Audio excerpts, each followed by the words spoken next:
As a kid, I definitely remember feeling nervous a lot and having different instances in elementary school and high school and even my college graduation where I felt that it's like boulders on my chest and foggy almost in my head. I remember that feeling really distinctly, but didn't know what it was and kind of just thought I was alone in it and that I was a little bit crazy and it wasn't normal to be feeling that way. I shouldn't feel that way. And it wasn't until really up until I got married when I was talking to a friend. We were getting ready to go on a trip to Europe and I was really nervous about the flight. And I was talking to a friend and she said, "Oh, I have that too." And I was like, mind blown, mind blown that somebody else felt the same thing that I was feeling. And that really put the name on it for me, really like, oh, this is anxiety and a lot of people have this.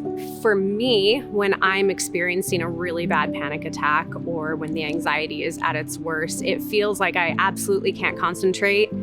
It feels really out of control and almost claustrophobic. I think for me, that's how it comes out, where I feel like everything's kind of closing in. Worry is different from anxiety. I think everyone experiences worry to some extent, right? You're worried about your upcoming test, or you're worried about your kid's first day of school, whatever it may be, but it doesn't stop you from going about your day and taking care of the things you need to take care of. But anxiety is debilitating.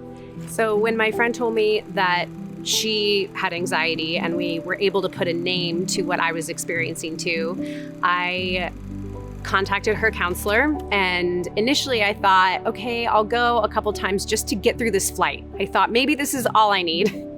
And so I went a couple times leading up to our trip, and she gave me some really helpful tools to help myself, calm down getting onto the flight. And then it was really clear that I needed to keep going and that this was a deeper, heavier issue than initially I thought. And so for about a year, I would say, or maybe 2, I went twice a month, every other week. And it took a long time to feel like there was progress. Counseling is so amazing and it's so hard because you feel like you're not making progress. But then all of a sudden one day you realize, I didn't just panic. Like the anxiety didn't come, or I actually just calmed myself down, and you realize all that money was so well spent. And it probably took a few more years after counseling until I started opening up a little bit more with my friends about my anxiety. And that was one of the best things that I ever did, because to be loved is to be known.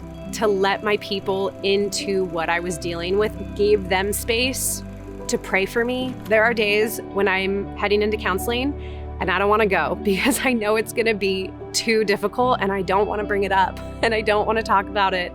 In the church, it's easy to make the solution seem easy because we say you just have to give your burden over to Jesus and you just have to let Jesus take this from you and help you. And it seems so easy in theory. And that has actually, in some ways, worsened my anxiety because I think I'm not doing enough. It's not working yet. Why isn't it working?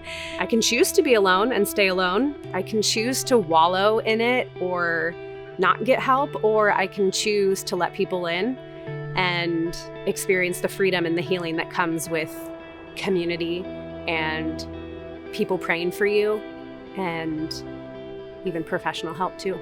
The more that I press in and spend time with him, even if it's listening to a Bible app or reading a quick devotional in the morning, whatever I have time for with 2 little kids, which is sometimes very little time, the more I press in, the more I feel that peace. And the more I actually feel equipped for when anxiety does come. I feel like I've been gathering up my tools to help me in that. There is a lot of emotional and mental work that has to go into it, but it can be done. And it's so worth it, because even though I'm not necessarily standing on the other side of healing and freedom, every day I get to celebrate the little victories and I get to know that I am a work in progress and that God hasn't forgotten me. He loves me where I am and he wants to come alongside me and use what I'm going through to help others.